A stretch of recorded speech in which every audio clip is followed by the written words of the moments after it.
Hello and welcome to Week 5, Day 4, the final day of Week 5 at the League of Legends Amateur Summoners Tournament presented by Esports HQ. I'm Tasty Bacon, joined as always by the one and only Cyber Owl. If he's there. Is the Cyber Owl there? Yeah, he's here. There we go. Wow, the enthusiasm today. I can feel it.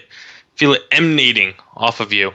Getting very annoyed because my computer is having issues. That's never a good thing. However, hopefully they get sorted out because we are moving on to the picks and ban phase already for our first game of the day, as we have TFU on the blue team and Static on the red. So Nautilus, the first champion, banned away here. Getting that big tanky CC machine taken off the board. Annie going to be the second ban, as Static wanting nothing to do with that little girl. They don't want to. They don't want to deal with Tibbers going to school. No, nobody really does though. Tibbers is a big scary bear. I wouldn't want to deal with the big scary bear. Leona going to be the next one banned away, and of course, this is a Division B matchup. Both of these teams sitting at 2-2. So one of them is going to be 3-2, one's going to be 2-3, and whoever's at 3-2 is going to have the best chance of trying to catch Warriors Anonymous, who is sitting at 5-0 in that division. So with that 2-game lead, whoever wins this game is really going to be the only one with too much of a shot of catching them. I feel like if you fall 3 games behind a team that's 5-0 with a 9-game season, you're gonna have it's gonna be extremely difficult for you to be able to catch back up. I mean, as it stands right now, Warriors Anonymous, their fate is in their own hands. So really, one of these two teams they have to win today and then pretty much win out for most of the season and hope that Warriors Anonymous drops a couple games. So we do have Leona and Sejuani, Jarvan and Heimerdinger being the final ban there from the side of Static. I do not know why they banned Heimerdinger. It's just a little bit of a strange one in my opinion. Yeah, definitely not a champion you usually have to worry about in the competitive setting. Maybe in solo queue he can be extremely frustrating to play against, but in a competitive environment it's not usually that big of a deal. We're going to be Zach being hovered here by Flucko on the side of TFU. You know, I'm really happy that with the Cinderhole changes, champions like Zach were able to make a comeback, because like he was just bottom of the table or near the bottom of the table for so long in terms of like pick rate, win rate, everything. Like nobody played him, and then all of a sudden the jungle changes happened, and now champions like him are able to make a resurgence. And it's really good to see these kind of, you know, quasi-forgotten champions being played again frequently.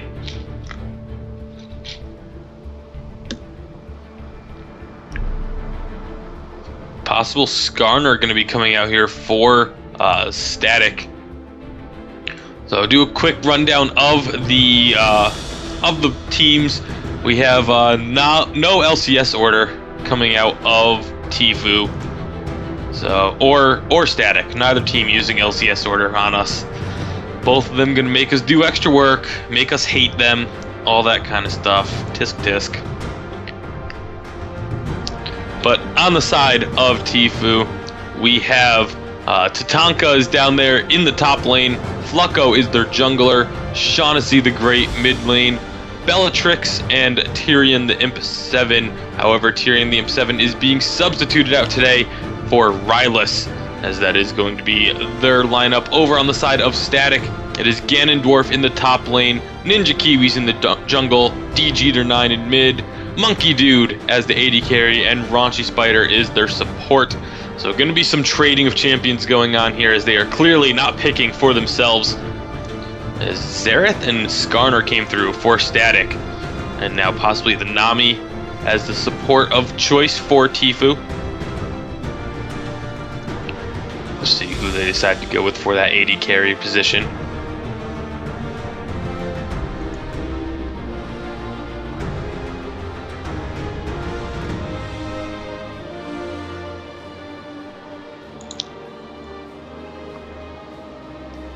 And it is actually going to be the Nami and the Vayne being picked up there.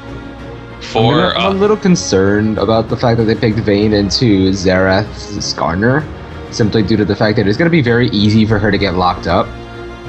However, at the same time, it is very possible that during the laning phase, if Vayne and Nami get far enough ahead that they could just end up irrelevant. Shyvana being hovered over by Ganondorf, and I really like that they are maybe opting to go for this Shyvana, having another heavy engage to jump on that Vayne and try and keep her down.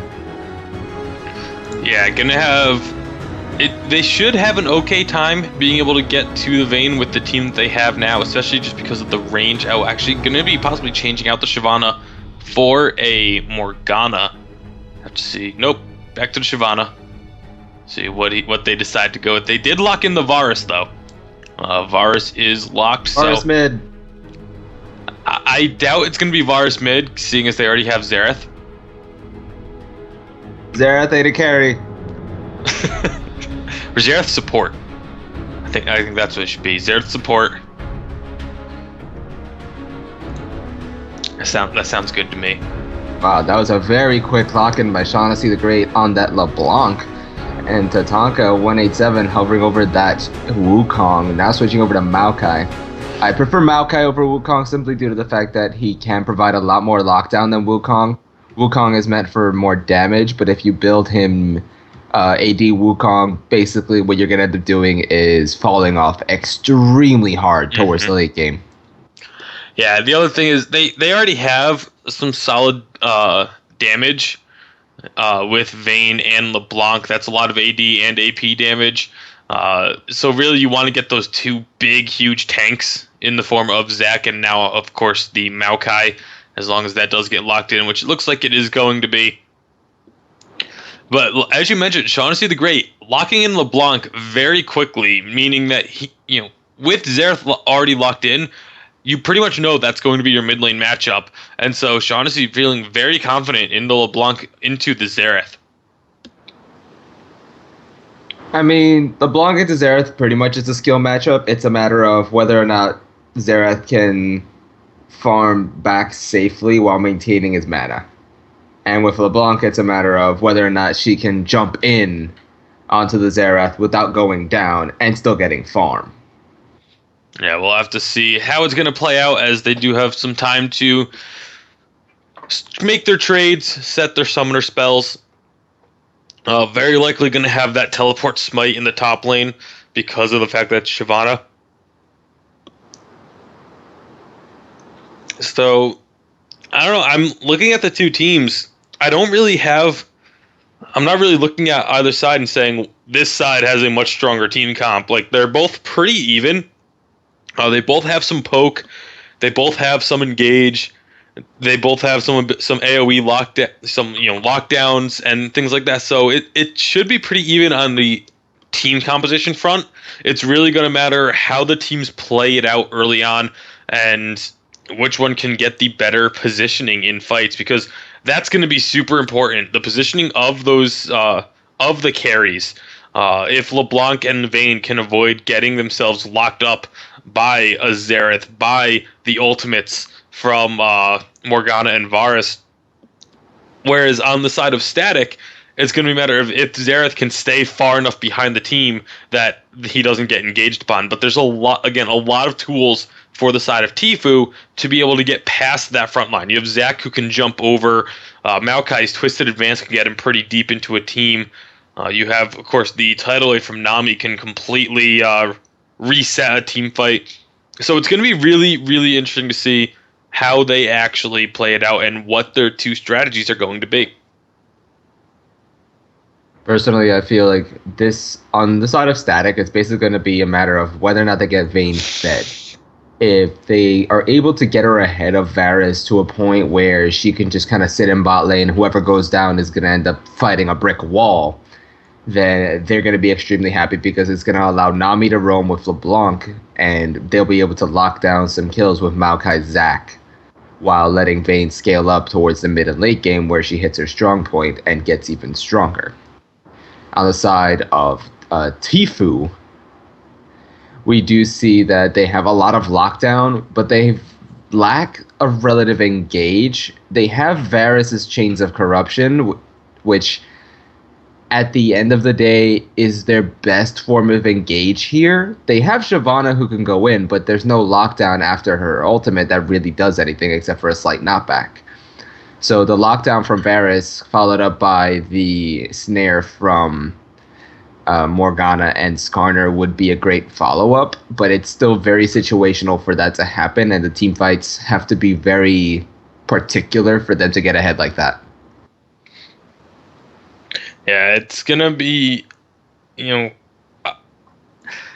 don't know. I feel like it's going to just be which team can communicate better and who has the better shot calling, really, and who makes the moves properly, rotates. It's going to be a lot of skill matchups across the board, and that's going to result in just who can micromanage the game better as a whole in terms of the team, or just if one team is just their players, if one lane gets really far ahead, if they can just snowball that and focus on just powering through the enemy team. We'll have to see, as we are just about getting ready to make our way on into the loading screen. The one thing I do want to note is that there's, in the mid lane, Xerath taking the barrier up against the LeBlanc, whereas LeBlanc has the Ignite. So a little bit interesting of the summoner choices there, summoner spell choices there, but we are going to be making our way over to the loading screen, which means we can see if either of these two teams put any stock into that skin war. Just see, okay, there we go. Loading screen finally decided to open up, as we are going to be seeing Flucko with the classic Zac, Bellatrix on Earth, the Nami T, Arclight Vayne, the new skin from Rylus, Tatanka 187 on Haunted Maokai, and Ravenborn LeBlanc for Shaughnessy the Great. And on TFU, we see Raunchy Spider on No Skin Morgana, DG9 on Battlecast Xerath, Ganondorf on No Skin Shyvana, Monkey Dude on Blight Crystal Varys, and Ninja Kiwis on No Skin Skarner. So just going to be waiting for everyone to connect. It's all we got to wait for now before we can get into the action. I'm really excited to see this Arclight Vayne skin in-game. I have yet to see it. It looked really awesome in the preview. We'll have to see if it actually looks that cool in-game or not. I'm looking forward to it, but just got to wait a second because loading. Ganondorf and Ninja Kiwis and Raunchy Spider. Static, holding up the line. The ones with no skins, obviously. Yep. See, guys, skins make you load into the game faster.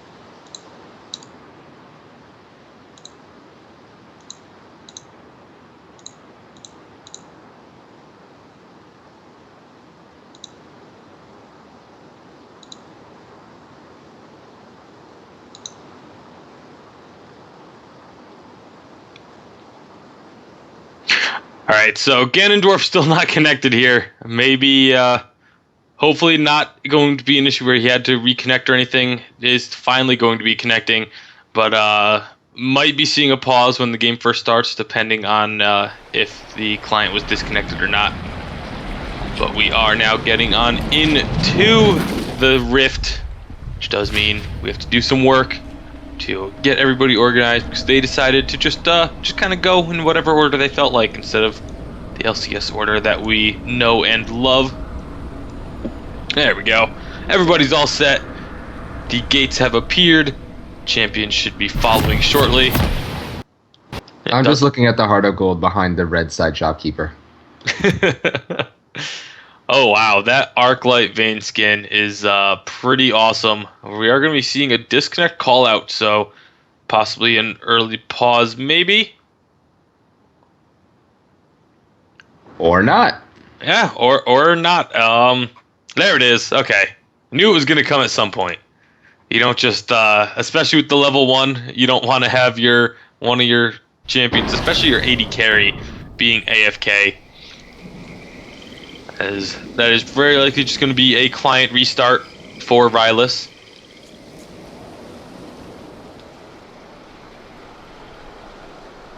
Get to hear the soothing sounds of swirling wind.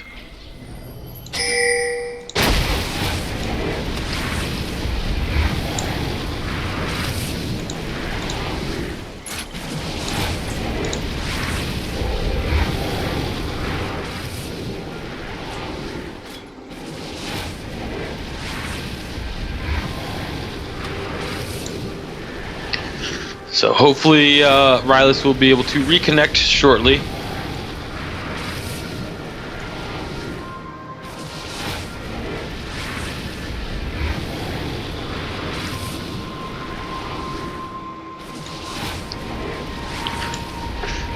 But until then, I hate the early game pauses because there's not a whole lot to talk about anymore.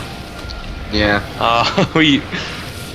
I mean, everybody except for the Vayne bought their items. Nothing really surprising. The Ardent Ancient Coin for Nami, Spell Thief's Edge for Morgana.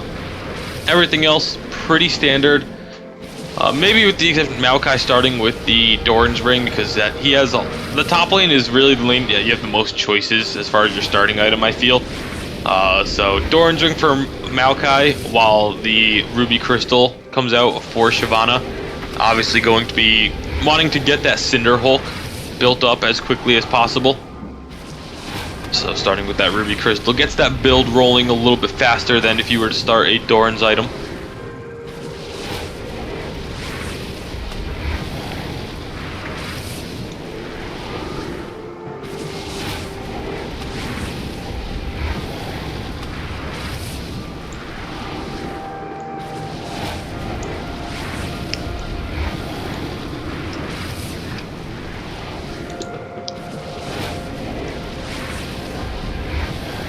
So now with both of these teams sitting at 2-2, I kind of talked about it earlier, where the winning team is going to now going to stay just 2 games behind Warriors Anonymous. Do you feel that? I mean, Warriors Anonymous, they have obviously, again, they're in control of their destiny here. If they win out, obviously they're just going to be the top seed from Division B. However, they are going to have games left against, I believe, both. They do have games against both Static and TFU left on the season. So, and then of course the 2 games against Katsuo. Obviously with Katsuo, despite the fact that Katsuo hasn't is sitting at the sort of bottom of the table at 1-4, anything can happen with them. We've seen it multiple times already. They are just I feel one of the most unpredictable teams in this tournament. And so you never know if Katsuo is going to pull off an upset victory over Warriors Anonymous. And then again, if Static or Tifu, whoever wins this, can win their game against Warriors Anonymous, then everything is just completely shaken up in Division B. So I'd say that I'd agree Katsuo is one of the most unpredictable teams. But honestly, it seems really far-fetched to say that Warriors Anonymous will not take this. Simply due to the fact that they have more experience and they have been playing their minds out. Yeah, not to mention, again, they would have to lose 2 of the remaining 4 games. They only have 4 games left, and they would need to lose both half of them, essentially, which they haven't dropped a single one yet. Again, Katsuo is going to be that wild card coming out of that division, just because of the fact that Katsuo and Warriors Anonymous haven't played each other yet. So you never know. I do feel like Warriors Anonymous does still have the advantage in this division right now, as we are actually going to be getting unpaused and back into the game. So we see both teams moving their way through the jungle, all grouped up together for Static, while Tifu is spreading themselves out. What are you talking about? Tifu's grouped up. No. Maokai's up in the top lane. 30 seconds. Maokai is not Wait, with did the rest of the they team. mess up the room name again? Yes, they did. Did you really just notice this? Yes. Yeah, Static is on the red side. Okay. I've been well, saying it the whole time. whatever. But Static gonna get this 5-man invade going on. They have not been spotted yet. However, Morgana gonna be coming around and now gonna be found. No real answer though. A little bit, maybe Rylus not paying attention there. He definitely could have gotten some damage onto the Morgana. And now they're gonna have to back out of that red side of their jungle. I mean, even if they did get some damage onto Morgana, she's just going to heal it back up by the time she gets into the laning phase anyway, so it's not going to be that much of a difference. Yeah, the other thing there was Nami had actually already chosen her level 1 ability, and I don't like choosing. You don't choose unless you know that you know your first ability in lane is going to be the one you want for a level 1 team fight. I always sway on the side of don't choose your level 1 ability until you know if there's going to be a fight early on or not. Because if Nami had started bubble there, and they could have landed the bubble and had people collapse onto Morgana, they could have gotten themselves a first blood there. It would have been tricky, wouldn't have been a guaranteed first blood, but still, the having that option is really nice. But also on the same note, they could also have turned that around on the side of Static if they did get a Dark Binding onto Rylus. So the fact that Nami started the heal was basically to make sure that Rylus didn't die early. Until then, we are going to be seeing actually Shyvana working on these Krugs, going to be getting executed. Oh, Ganondorf. Not the best of starts there. He tried to get greedy. Started off with his Skarner's Raptors and wanted to get the Krugs as well, but got executed instead.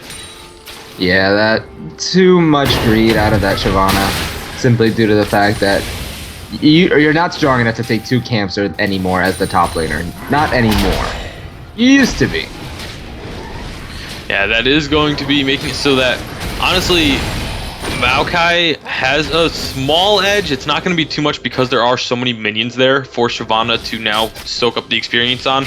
So she should be okay despite that death. I mean, it really only... It just added a couple seconds, really, onto the recall there, so... Yeah, she's going to be perfectly fine. Although Maokai doing a lot of damage to Shyvana right now, but Skarner is coming... Skarner. And he's going to be the flash burn by Tatanka 187. There goes the slow coming out of Skarner. Is he going to be able to get the lockdown with the Skarner passes? Haven't seen it happen yet. And it's going to be Tatanka going down. First blood going over to Ninja Kiwis on the side of Static. Yeah, nice job by Skarner realizing that Maokai was pushed in very far and coming up for that early gank. And getting the first blood over onto Static. Definitely going to be what they're looking for from this Skarner jungle. They're really good on the Shyvana to... I'll be my bottom lane. To stick to the Maokai. Oh, and bottom lane, Rylus might be going down here. Monkey Dude needs 2 more auto attacks. Oh no, a heal flash burn by Vayne there. And a flash burn by Monkey Dude. DG9 eating a bit of damage there as well in the mid lane.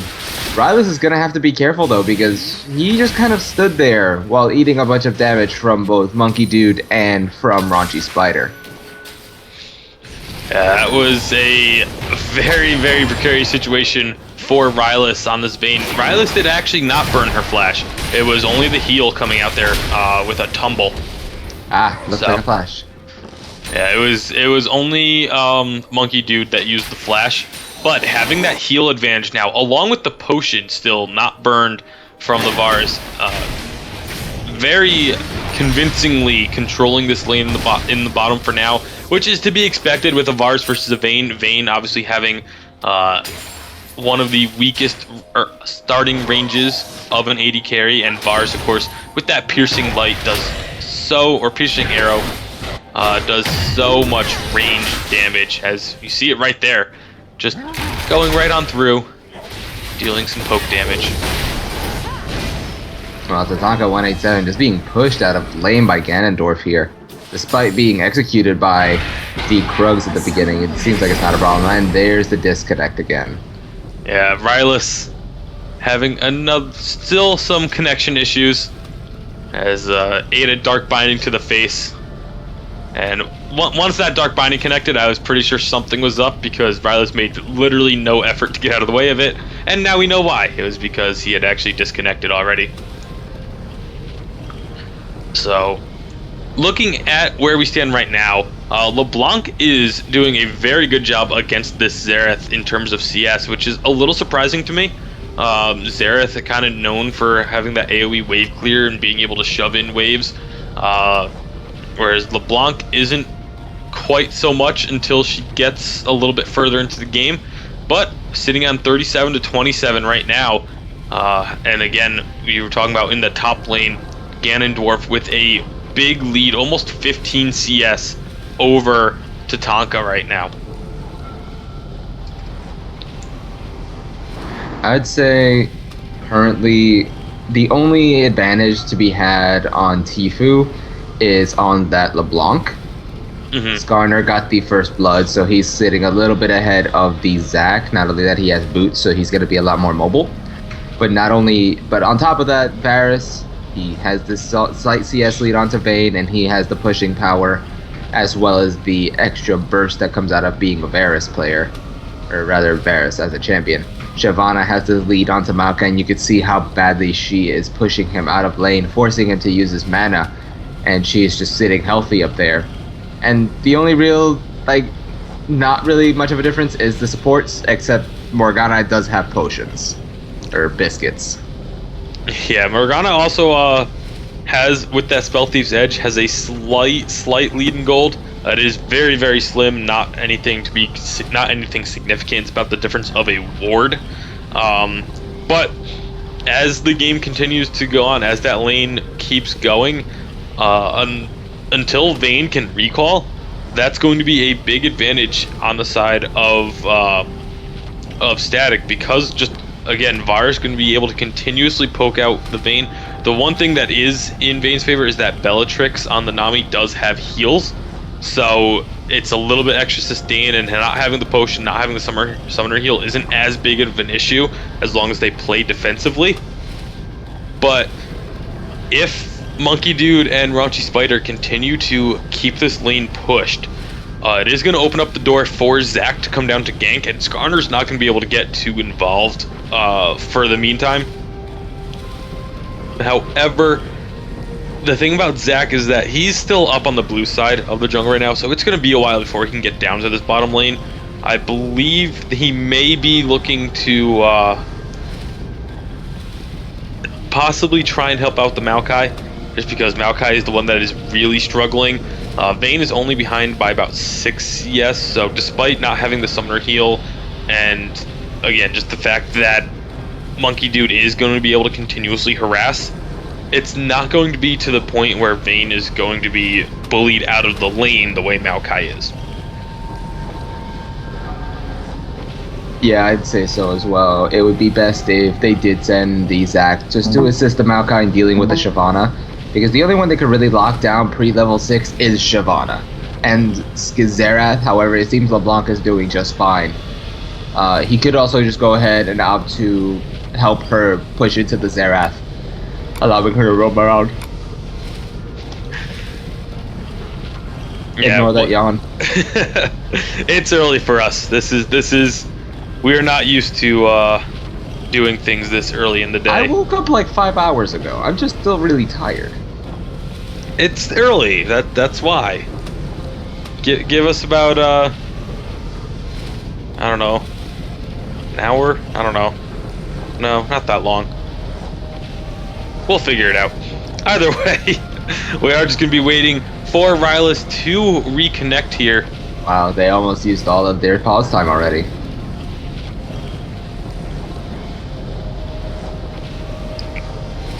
Yeah, so with where the game is at right now, you see, of course, Skarner having that slight advantage thanks to the first blood. Like you said, able to get those boots. He's going to be able to start roaming around. But at the same time, LeBlanc, if she continues to hold this big lead over Xerath, is going to be able to start roaming to the top and bottom lanes and really start making things happen for the side of TFU. But the question's going to be if it will be enough, and if the warding from Static will be able to spot her out. They don't really have much. Neither team has really much of anything in terms of wards at the moment, which is to be expected. I mean, we're 5 minutes in. A lot of the initial wards that people had have worn out. The trinkets are on cooldown, but in about 2 minutes is when those wards should be back up.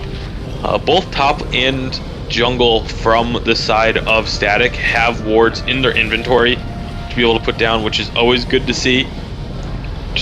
But they're going to be needing to use it to keep tabs on this LeBlanc when she does leave the mid lane, so that they can know where she's going to be going to gank, so that they can try and play a bit more defensively in those lanes to avoid LeBlanc coming down or up and picking up kills. Because if LeBlanc starts getting a couple kills, she's one of those champions that can just snowball incredibly easily and become this absolute terror to deal with. Yeah.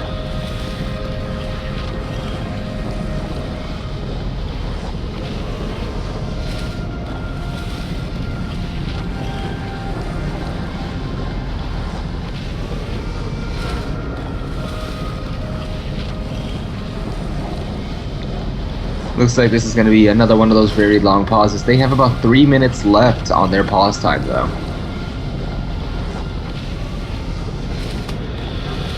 Big. Yeah, we'll have to see what they're going to do. You are being accused. Evidently. This is the longest pause that we've had in last. I can say that for sure. Don't need our stats guys on this one. You and I both know how long these pauses can last. Yep, from doing other games, other events. They can go for a very long time. We hope that it does not. But it pisses us off. Like I said, for last, this is definitely our longest pause on record.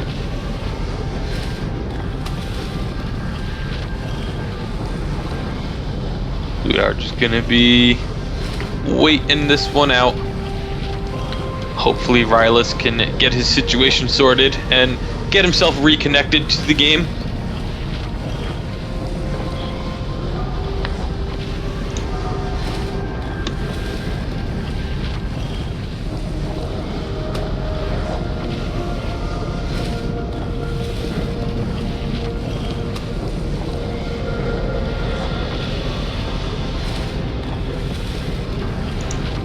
So I don't know. I'm not really sure what else there is to kind of go over at this point. Dragon still hasn't been touched. 5 minutes 48 seconds. Not surprising. Because of the fact that, you know, it's only 5 minutes 48 seconds into the game, and Dragon doesn't usually start to be, unless a team has a really big opening, isn't usually a objective focus until about 7 to 10 minutes into the game.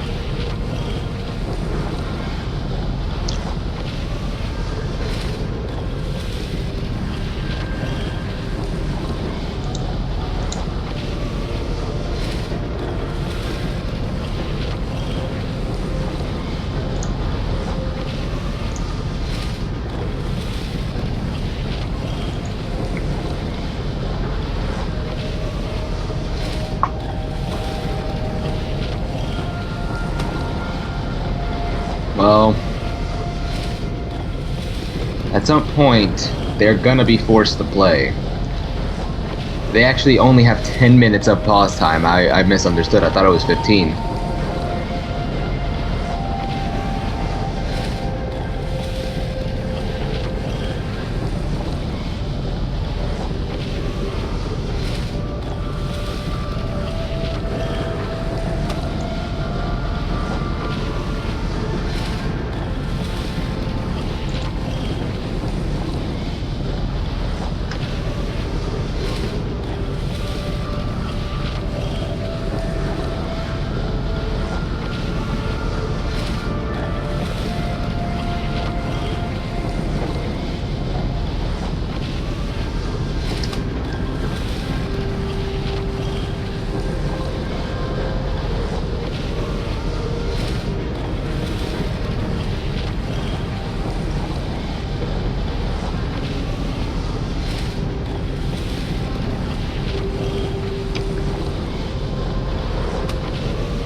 So while this pause is getting sorted out, we're gonna go ahead and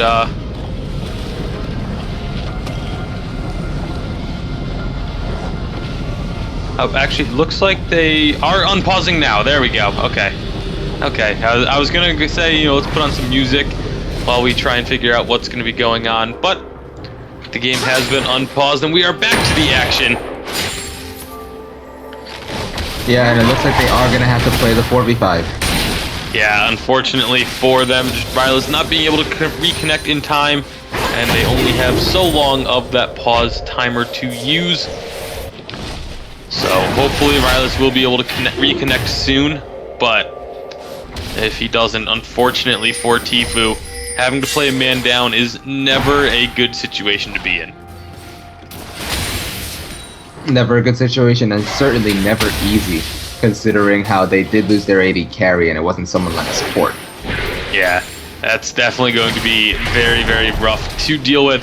And honestly, Static just going to be looking to take advantage of that. Varus obviously going to have a pretty much a free time farming in this bottom lane, with Nami being the only one there to stop him. I'm actually a little bit surprised that they haven't just decided to say, okay, Morgana, go start roaming. Take advantage of it, let Varus just 1v1 against the Nami and just have Morgana roam around the map looking for kills. But at the same time, where exactly is Morgana gonna go where there's gonna be enough damage to secure the kill? Looks like in top lane we do see Ninja Kiwi's gonna be throwing out the slow onto the Tatanka 187. He does not have his flash yet, though. There goes the Dragon's Descent out of Shyvana, and that's gonna be Ninja Kiwi's picking up another kill onto Tatanka 187.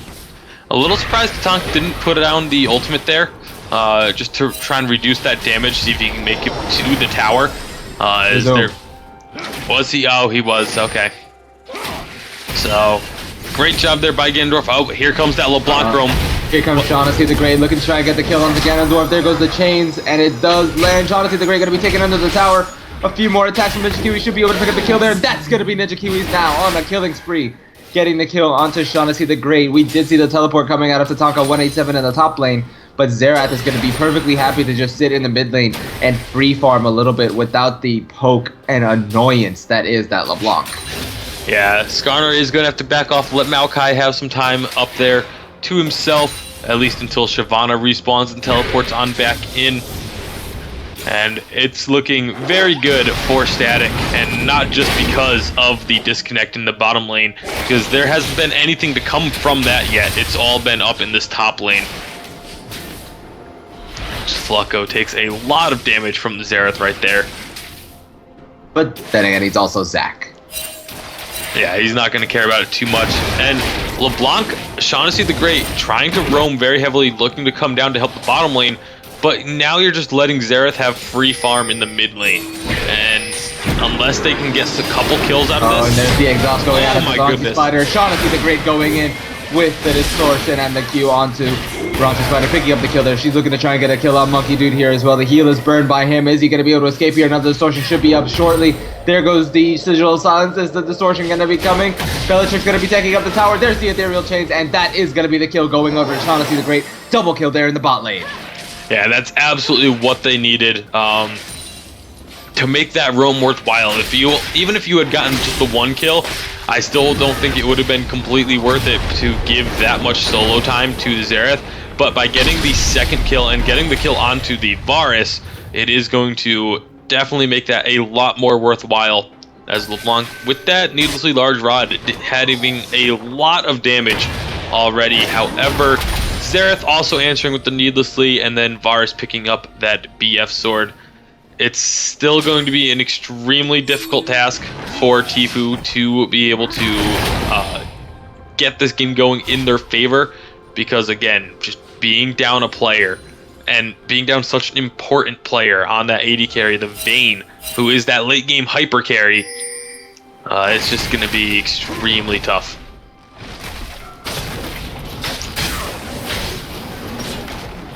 Not too much to be said about what's going to be happening from this point forward. We did see that LeBlanc bought Sorcerer's Shoes, just going to be able to avoid any MR that they do decide to start building up, at least in the early part of the game. but the Xerath also finishing his needlessly large rod, meaning he's going to be providing, at least in my opinion, a bit more burst damage than LeBlanc is. Yeah, and you do have the fact of the matter that Vayne was their only AD threat. You have Zac, Maokai, LeBlanc, and Nami, all of which do magic damage. So there is going to very likely be a lot of MR being built on the side of Static because you literally don't have to worry about physical damage until that Vayne reconnects. I'd say so. I'd say even Virus could just go ahead, opt to get a Hex Drinker or something. Just get that nice little bit of extra MR. Shaughnessy the Great going to be going in on DG9. DG9 going to be fighting back though. There goes the barrier popped by him. And it's going to be the disengage there in the mid lane. Both mid laners taking extremely low there. DG9 taking just a bit more damage from Shaughnessy thanks to the double distortion. Yeah, there is, however, the Cinder Hulk has been built in the top lane for Shyvana. Compared to just the Catalyst for Maokai. So Shyvana's going to look to continue to be aggressive. However, Maokai's actually doing a great job of surviving in this lane now, despite the fact that Shyvana's been bullying him for the vast majority of this game thus far.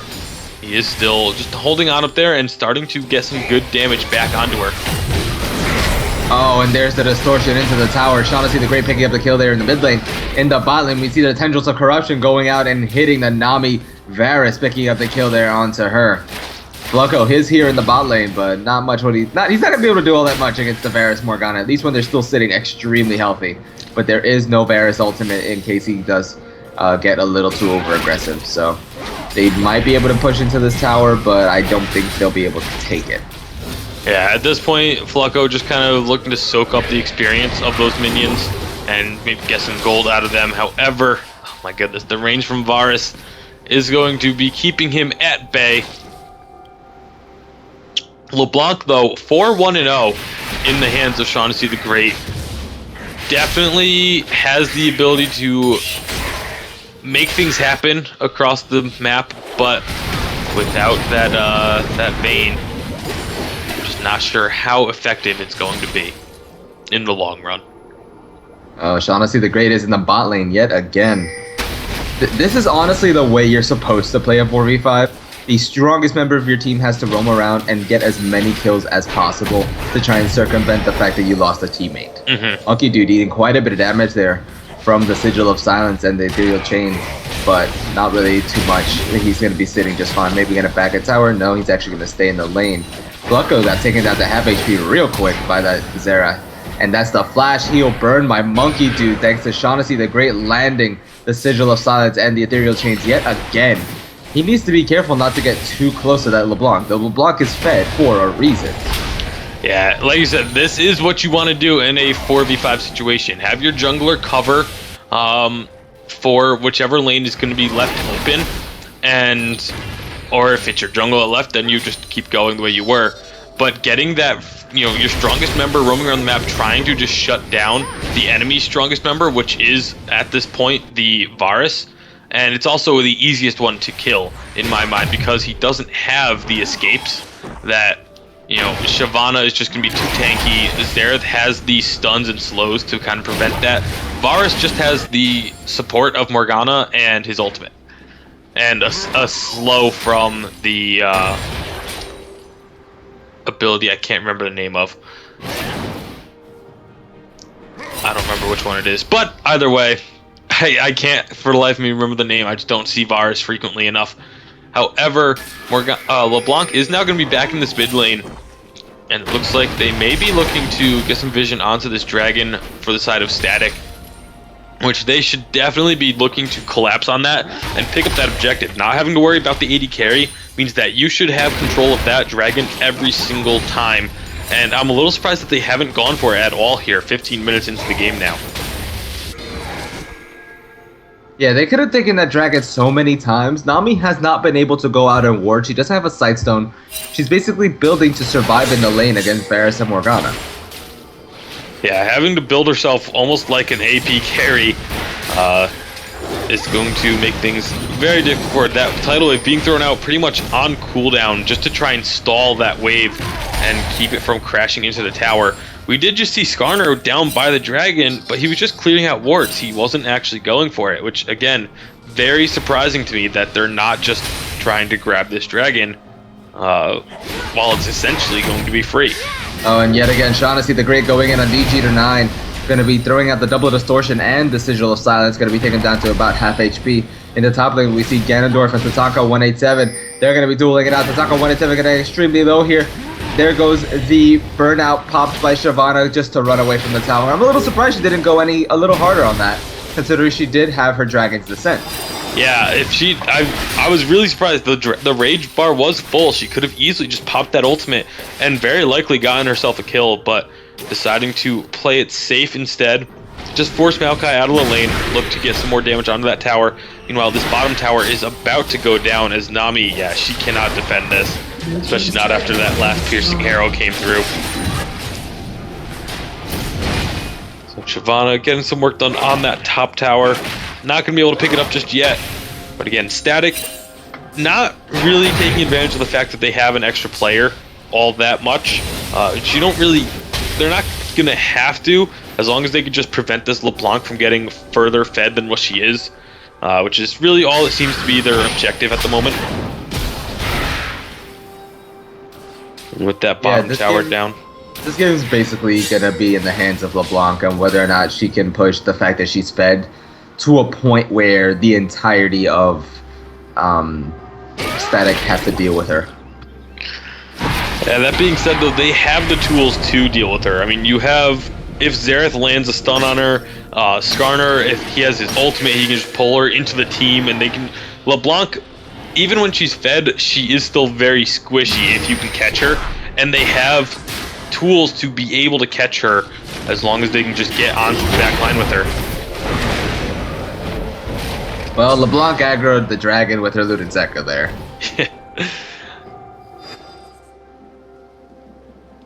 And on both sides, everybody's just wasting a lot of time here.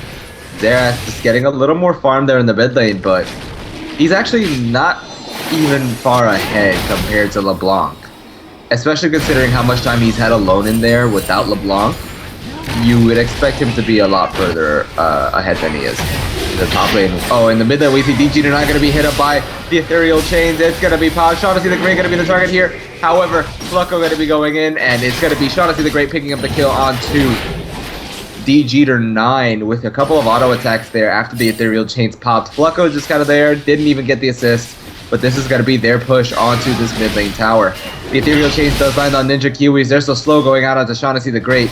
Part of me was kind of hoping for a flash snare from Ninja Kiwis onto that LeBlanc, but it would have been very risky. Yeah, especially although with Morgana coming around the corner there, if he had gotten that snare and dragged her underneath the tower, and then a Dark Binding could have come through as well and just locked her up underneath the tower for long enough that they probably could have gotten a kill. What I really wanted to see, though, is, again, the fact that Static, I want to see them go for this dragon. Just start it up. You have the numbers advantage, hands down, and they just haven't gone for it.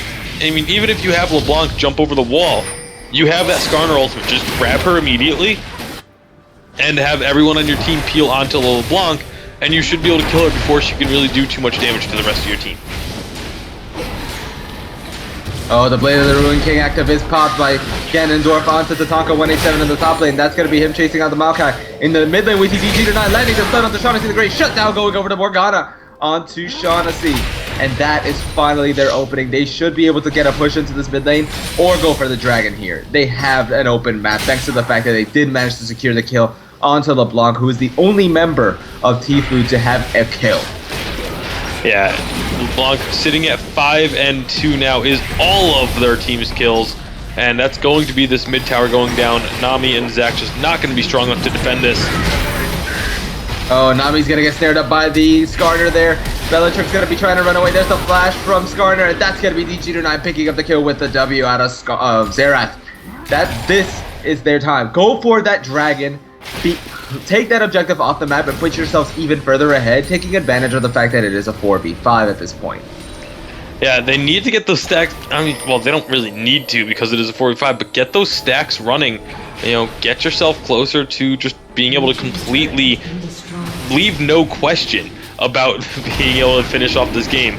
They do finally start up the dragon. LeBlanc is there, but again, she's not really going to be able to do a whole... Oh my goodness, never mind.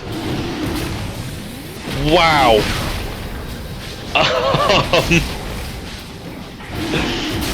So that just happened. To be fair, she was against the support. Oh, and the Tendrils of Corruption went out by Varus, but it did miss. DG9 going to be hit up by the Ethereal Chains as well. Oh my goodness. Stealing away the Dragon. Not only that, they burned the heal, they burned the flash out of Xerath.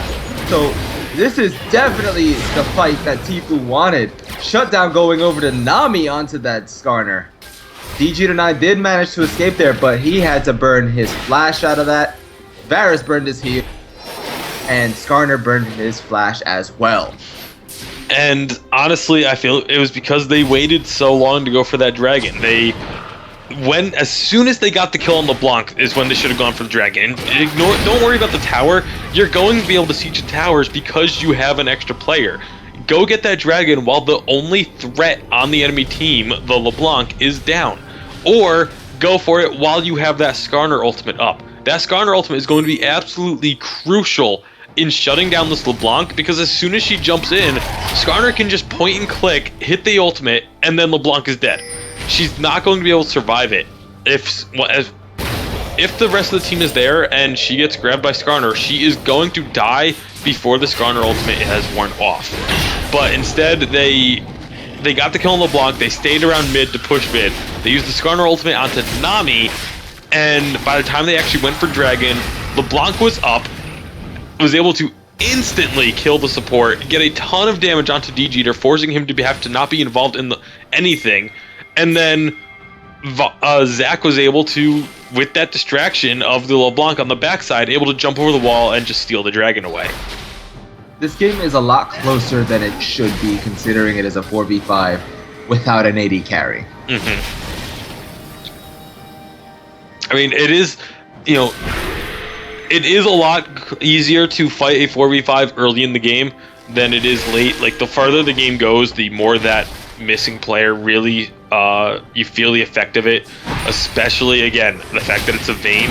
Not having that late game damage is going to be absolutely crucial for TFU. If they, any fight later on, they're just not going to have the damage. And again, LeBlanc is a target that can be easily killed as soon as you do get any sort of lockdown onto her, which they have the ability to do. It's really just going to end up being a matter of whether or not Static choose to go for the right fights. And honestly, the few fights that they had in the top lane were good, and it got Skarner ahead, but there is nothing coming out of the advantages that they've been getting. They have a player advantage, and they can't push that because they don't make the right calls. Like you said earlier, if they had gone ahead and took the dragon after killing LeBlanc, they could have went right back, all back off, and then go ahead and siege mid tower, all healthy and with the extra damage from dragon. Oh, in the top lane, we see Shaughnessy the Great and Tatanka pushing in the top lane, taking that top lane tower. First tower of the game for TFU. Ganondorf maybe looking to make something happen here. Bucko gonna be finding Ninja Kiwis in the jungle. I don't think you want to fight Skarner. That's a losing battle there, buddy. Yeah, Skarner definitely a better duelist, especially with the help of his team. Maokai is going to be teleporting to that mid lane, but just going to be forcing people away. This game is still essentially a ticking time bomb for Static. Like, again, eventually they are going to hit a point where they just can't really lose a fight unless they really make mistakes. Oh, there goes a twisted advance from Tatanka 187 onto Ninja Kiwis. He's going to be forced to flash away out of tower range. Tendrils of Corruption did miss on the side of Varus. And that was a beautiful Q by Xerath there, getting a nice chunk of damage onto the LeBlanc. But this goes to show you, the Static can't push anything. They actually do not do enough damage. Yeah, and again, Skarner, I feel like just needs to always save his ultimate for LeBlanc. If you're using it on Maokai, even pulling him under the tower, you're not going to get anything off of it because it's a Maokai. He is still going to be fairly tanky. They do, however, again, just with the numbers advantage, all they have to do is get some poke down, force them back, and they can easily take towers like they did just there. But now, gonna get landed onto LeBlanc. That's going to be trouble. Oh, that was a huge chunk of damage going out onto LeBlanc. He's going to be trying to get any of the... Oh, no, none of them hit. And that's going to be Tatanka 187 eating a bit of damage there by Skarner, as well as there. There goes the Dragon's Descent from Shyvana. The exhaust comes out at the exact same time. Great job on Nami mitigating the damage that was going to come out of the Dragon's Descent. But, again, Static can't really do much. Despite the fact that they have the numbers advantage, they can only get the picks with positional errors from the side of TFU. Otherwise, they can't really get anything. LeBlanc is too mobile, Maokai is too tanky, Zac is too tanky, and Nami has heals as well as a ton of CC. Yeah, the disengage from TFU, again, they are playing this exactly the way they need to. It is still going to be tough because they really can't push towers just because of the fact that there's so much wave clear from the side of Static with a Xerath and a Varus. So their ability to push towers is going to rely on this LeBlanc getting in and getting a pick, because they still can't fight straight up themselves either, just because, again, the numbers, it's going to start sounding really repetitive, but it's what's happening with this game. There's not really much else to be said about it, other than the fact that it's a 4v5 that Static is just playing extremely safe, almost like they're just waiting to get to the point where that 4v5 numbers game is an insurmountable lead.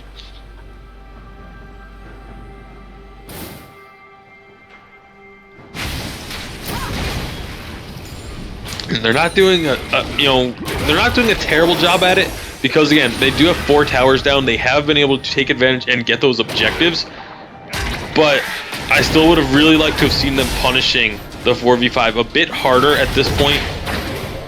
However, it is still going to be their game to lose right now. They do have about a 5,000 gold lead, which, again, the gold lead it's really tough to kind of judge just how much that is, because of the fact that you do have one member of the team just not getting anything other than the passive gold.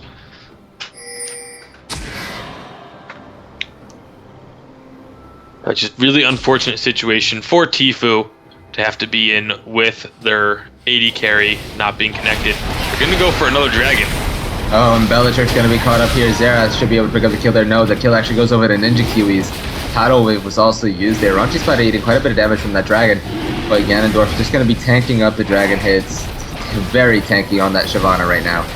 So this should be the dragon going over to red team, and it is. Blucko tried to go and get another steal, but he is going to be going down here. That was a little much to use on the Zac. He wasn't going anywhere. Potential to Corruption was used. Don't really see why that got used for the Zac only. Would have been better to use that to lock up the LeBlanc. Yeah, LeBlanc wasn't really there though, so it should be okay. He should have it off cooldown in plenty of time. And now they're finally starting to really take advantage of the numbers with this split push. Sending 2 into the mid lane with the Xerath and the Skarner, and then of course Varus and Morgana going to the bottom lane, while Shyvana just clears out the top. They need to, if they just stay like this, eventually they're just not going to have an answer on the side of TFU, because again, just the numbers, it's just too much. Maokai can teleport in to save this bottom tower. They are actually going to save it for now. Shyvana, though, just going to keep pushing up that top lane while the rest of the team backs off. Yeah, this Maokai is just a little too tanky for them to be able to kill easily at this point. Sitting on a Rod of Ages, Spirit Visage, and the workings towards a Sunfire Cape. So it's gonna be interesting to see what they actually opt to do. Xerath finishing an Abyssal Scepter, which a little strange in my opinion. Yeah, TFU pushing in on this bottom tower, just looking to try and get that global gold from these objectives. But again, the wave clear from the side of Static. Tendrils of the Corruption went off on the side there. Varus was looking trying to hit it onto the LeBlanc, but to no avail. Ganondorf looking to get the push onto this top lane tower. Here comes Flucko though. He should be there. No, he's actually not going to make it in time. That's going to be another tower going down in favor of Static. And that's all Static really has to do at this point. It's just continuously split push. The TFU just doesn't have the numbers to be able to respond to that. One of those things about dealing with the split push is always if they have one person pushing, you send your strongest member to go stop them, and you still have a 4v4. However, if they go send one person to stop the split push, they're now looking at a 4v3. So it's just such a difficult situation. And unfortunately, TFU, they're doing their best to fend it off, and it doesn't look like it's going to be successful for them at this point in time, just because of the fact that Static can just kind of roam around the map and do whatever they want without too much fear of retaliation, as long as they don't just make a horrible mistake and let people get completely caught out by the LeBlanc.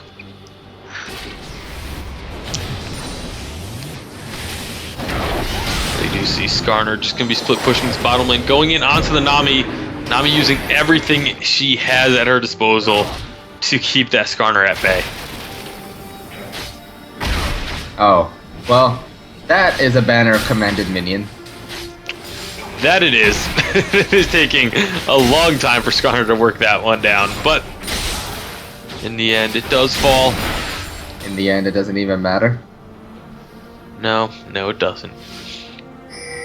Oh! Funky Dude gonna be fighting Shaughnessy the Great. Doesn't even pay attention to it, and that is gonna be Varus going down to LeBlanc. Yet again, Shaughnessy the Great gonna be caught up. Maybe Varachi Spider. There goes the chains of corruption from the Soul Shackle, from Morgana, but she just distortions right back to where she was. Shaughnessy the Great is the only reason why TFU is still in this game. Yeah. 7-2-1. He has 7 of the 8 kills on his team. And that was a great job, though, also by Bellatrix to stop the... Skarner had flash to try and very likely get the ultimate onto LeBlanc, but a bubble coming out of Nami at just the right time to prevent that from happening and keeping Shaughnessy the Great alive. They're looking to get a push in on this bottom tower. The problem, again, with it being the Vayne that disconnected, there's not a ton of tower pushing threat. They do manage to get this bottom tower, but it is only their second one of the game. But, you know, LeBlanc, Maokai, Zac, Nami, they are not the best at taking towers. They don't have that auto attack damage that a Varus or a Skarner or Shyvana does have. Oh my goodness. Shaughnessy the Great. Just good. That's what you need to do. You need to know who the squishier targets are, like the Varus, like the Morgana, and just go in and instantly try and kill them. The Skarner, Shaughnessy can't just outright fight the Skarner because he is just tanky enough. So does have to use all of his tools to get away, but he's going to be able to.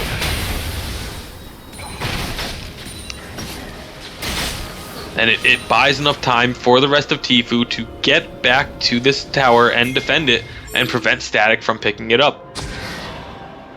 That's another needlessly large rod built up by Shaughnessy the Great, by the way. Yeah, very likely going to be looking to get that the death cap or a Zhonya's. Most likely a death cap. Yeah, just wanting to get all that damage. A Zhonya's isn't actually going to help him that much in this game because of the fact that if he stays stationary for too long, that's how he can go down. Oh, and there goes the engage from Flucko. Nah, he's just gonna walk away. Goes in, goes out. Yeah, they don't actually want... The thing is, TFU doesn't actually want a full-on fight. They want to be able to have Shaughnessy the Great just kind of roam around and get picks and just try and pick up a kill or two here and there and be able to use that to push in the tower. However, this is going to be... I don't feel like TFU should even try and contest the Dragon right now. It looks like they're actually going to get a lot of damage out onto Ninja Kiwis. There goes the tidal wave coming out of Nami. Going to be CCing them a little bit. Raunchy Spider going to be popping his Zhonya's. Flucko going to be popping his ultimate as well. Going to be getting a knock-up onto almost every member there of Static. And he's going to be flashing over the wall. But he did get his passive pop. Ganondorf going to be zoning out the rest of the team. And the shutdown onto Shaughnessy the Great going over to DG9. Morgana picking up the kill onto Zac. Tatanka 187 going to be forced to run away. Ganondorf looking maybe to get the chase. No. they're gonna just go for the push instead. Only 2 members up for TFU here, and this is the fight that Static was looking for. Yeah, again, Static wants the full-on team fight. That is what TFU, they need to avoid that. They should have just let them have the dragon, maybe have 1 or 2 people there to try and make them think that they're going to look for a fight just to stall them out. But they have a huge minion wave in the top lane. They could have just sent someone up top and helped push that even faster. Or just try and shove down mid, like something. Do something other than look for a fight. You are not going to win a full-on team fight because you are down a player. Again, LeBlanc is super fed, but all they need to do is lock down LeBlanc once, and she's going to be completely negligible in that fight. They need to do a better job of... They had been doing such a good job thus far of knowing the situation they're in, and that's what you need to do. Get picks, find people off on their own, and kill them outright when there's no support from the team. But when Dragon is up, which Dragon's actually still up, it wasn't taken by Static, which, again, very questionable. But this is going to be the second Dragon of the game. I don't feel like this is going to be a game that's going to get the 5 dragons. I just don't know if Static's going to be able to hold out for that long. But getting their second one now is going to help. Yes, TFU. I'm sorry. I don't think that TFU is going to be able to hold out long enough to get to a 5th dragon. I feel like the game is going to... They're going to be butting heads before that point hits. But Static need to either completely commit to a split push or commit to grouping as a team and pushing in. Again, LeBlanc can only do so much. You can catch her out, and that's the entire team of TFU. You catch out the LeBlanc, and they cannot fight. Instead, they're constantly just kind of doing this little half commit to a thing, putting people down in a lane just to clear it out, and then go and start roaming again. Oh, Tendrils of Corruption did connect there, but everybody had already backed off, being afraid of the LeBlanc.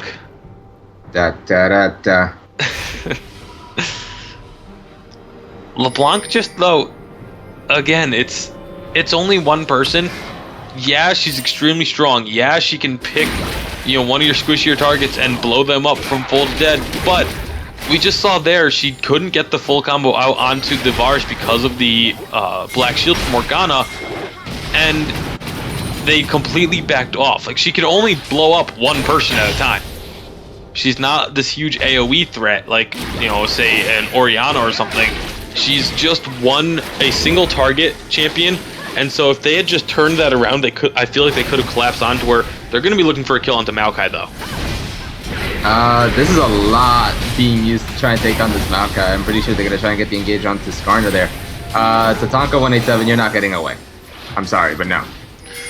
Yeah, it is only LeBlanc and Nami in this bottom lane, though, so they're not going to go for the fight on Skarner just yet. However, this is now going to be Baron started up by Static. This is a pretty safe call. You don't really have too much to worry about in terms of stopping it. Knowing that LeBlanc and Nami are on the bottom side and you just killed Maokai, your only threat is going to be the Zac.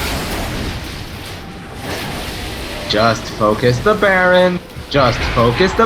Ignore the Zac. Ignore the damn that's Zac. fine. I have no problem with them. Okay. Yeah, that was fine. Keeping the Zac away, make sure that he can't get the steal. Oh, nice ultimates from the Xerath, going to be picking up the kill onto Zac. Alright, this should finally be the push that Static was looking for. They have the 4v5 and 3v5 advantage, actually. And never mind, that Xerath is almost dead, so that's going to be the 4v3. Ganondorf also eating a ton of damage as well. Shaughnessy the Great is just doing so much damn damage. Yeah, single-handedly keeping almost the entirety of Static at bay. Meanwhile, Skarner's down in this bottom lane, but there's no other pressure from the team as they all backed off, so he's going to have to back off as well. And this Baron buff not going to be getting much use out of it just yet.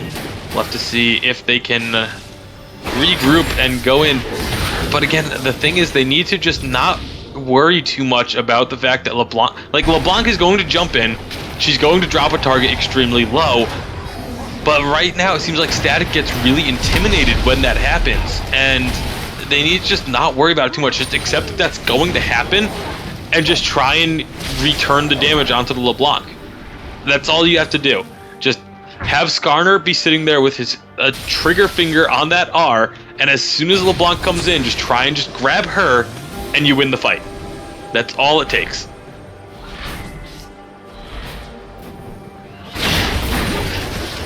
Instead, they're keeping this Skarner in the bottom lane, and I don't like that. Like, Shyvana, if Shyvana is split pushing, that's fine. She doesn't have that point and click ability that can completely win you the team fight because you lock up the only threat on the enemy team. Skarner has that ability. He has that ultimate, but he's not with the team, so they're not able to use it to its full effect. And it gets used on the Zac. Don't like that idea at all. Wow, the distortion damage coming out of LeBlanc is absolutely monstrous. Shaughnessy the Great going to be eating a Dark Binding there, actually. Oh, and Shaughnessy the Great might actually go down here. Is he going to go down? That is going to be Shaughnessy the Great going down. Now is the time for Static to go in and try and end the game. Yeah, they should be able to. Only Zac is extremely low. He should be going down here. Yep, Skarner's going to find him, and there he goes into the passive. But with now LeBlanc and Zac down for 40 seconds, only Maokai to defend this. They should be able to just push in. They have Baron buffed minions. They're pushing in 2 towers at once. Not actually going to be committing onto this mid lane because Maokai is holding off the Morgana and Varus pretty well. But that bottom tower not going to be quite so lucky as that inhib tower does fall. And they are just going to be able to push into the base. They have about 10 seconds on the LeBlanc though. They need to be able to, they're only going to get the 1 inhibitor out of this, as LeBlanc is now back up in 5, and they are going to be back away from this mid tower, I expect. Yeah, there they go. But finally breaking open the base here, 42 minutes into the game. And so much credit has to go to TFU for defending this long. Yeah, they've only destroyed 3 towers of their own, but they've held off a 4v5 for 37 minutes now because the disconnect happened about 5 to 6 minutes into this game. Static finally going to be getting a clean dragon there. No contest from TFU that time.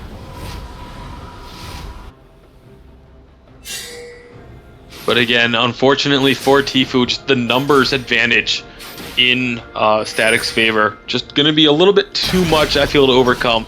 Shaughnessy the Great did a great job that fight of getting in, getting a lot of damage down, but then got caught by the binding right as Morgana used the Zhonya's, which was really, again, if LeBlanc gets caught once, she's dead. Oh my god, but if she doesn't get caught, she picks up a kill. So much damage coming out of LeBlanc right now. And that's going to now be the 4th tower of the game. All outer towers taken down by TFU. But Maokai, nope, Maokai cannot fight the Shyvana. However, Shyvana is actually going to start running away, but LeBlanc coming down, this could be trouble. LeBlanc just going to be using those distortions. She's going to be fine. Skarner actually getting the crystalline piercing spear scorpion thing onto her. Shaughnessy the Great might be going down here. The ethereal chain's going off on Monkey Dude, and that's going to be Shaughnessy the Great going down, as well as Maokai going down there in the mid lane to the Shyvana. Push something. And this game should have been, it should have been over 12 minutes ago. Yeah, it definitely should have been. Right now, they are finally actually going to push mid, but Monkey Dude coming up to try and stop the Zac on this tower. Don't worry about that. Like, you can't, you're not going to get out base raced by a Zac if you send everybody down mid. But they are going to be having Skarner and Shyvana work on this mid tower, so it is going to be going down. There are super minions on the Nexus towers that Nami can't deal with. And finally, they ignore Zac. Just, that's what you have to do. Don't worry about TFU trying to split push. You can't split push when you're down a player, and they're going to ignore the middle inhibitor to go after these Nexus towers. They are going to, the inhibitor does go down by the minions, and now this first Nexus tower should be falling. This should be the game, although LeBlanc and Maokai are now respawning. Oh boy. Oh wow, there's a Grizzly Flash going out onto Shaughnessy the Great. Ninja Kiwi staying alive. Is he going to be going down to Flucko? No, actually he's going to be able to get away just fine. Target is now Flucko and Tatanka 187, and the turret in the mid lane is going to be going down. That's going to be the Nexus exposed now. And Belichick's doing her best to try and defend it. Go hit the Nexus, please. Shaughnessy the Great going to be caught catching a raunchy spider. She's going to be going down. However, DG9 picking up the kill onto Shaughnessy the Great there as well. Tatanka 187 going to be eating a bunch of damage there. Monkey Dude picking up the kill onto Flucko. He's looking to also get the kill onto Tatanka 187. Is he going to get it? Yes, he is. Double kill going over to Monkey Dude. And this is finally going to be the game going over to Static. And that's what I was talking about all game. LeBlanc went in on Skarner, he got the ultimate, she was instantly blown up to the point where she had no choice but to completely back out of the fight, get onto the fountain. She comes back out at full health after healing up, gets into the fight, gets stunned by Xerath, and is instantly killed. All they had to do that entire time was just have Skarner with the team, get the ultimate onto LeBlanc, and you won a fight. That was it. It took them so long to actually push in and get that up, and to catch the LeBlanc and get those kills onto her, that the game ended up stalling out for 46 minutes. But in the end, it is Static picking up the victory over TFU. So congratulations to them, moving up to 3-2 on in the division. However, we are going to have to take a short break here. When we come back, we are going to have our second matchup of the day. It is going to be VWS Gaming versus Frank Fang Gaming, an extremely important matchup in Division C. You do not want to miss it, so make sure you stick around.